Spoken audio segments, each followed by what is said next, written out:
என்னடா இது! புதுசா முறுக்கு சாண்ட்விச்ன்னு போர்ட பார்த்ததும், எப்படி இருக்கும்னு தெரிஞ்சுக்க நானும் எங்க அக்காவும் ஒண்ணு வாங்கி பார்த்தோம். டேஸ்ட் வைஸ் ரொம்பலாம் இல்ல. முறுக்கு வச்சுட்டு நடுவுல சும்மா ஒரு தக்காளிய வச்சு ஏதோ பண்ணி குடுத்துருக்காங்க. நான் இப்போ தான் ஃபர்ஸ்ட் டைம் இத கேள்விப்படுறேன். உங்களுக்கும் புதுசா இருந்தா அப்படின்னா காமெண்ட்ல சொல்லிட்டு போங்க. Welcome to day 8 of my bulking சீரிஸ்ல. பாஸ்ட் 3 டேஸா ஒழுங்கா போஸ்ட் போட முடியல.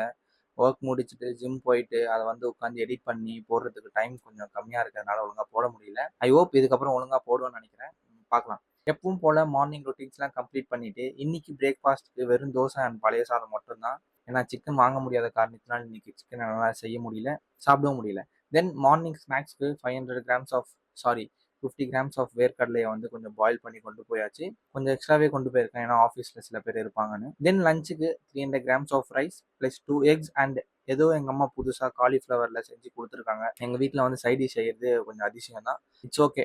தென் ஃபைபர்ஸ்க்கு வந்து கொஞ்சம் குக்கும்பர் அண்ட் கேரட் சாப்பிட்டு பேக் டு ஒர்க் போயாச்சு.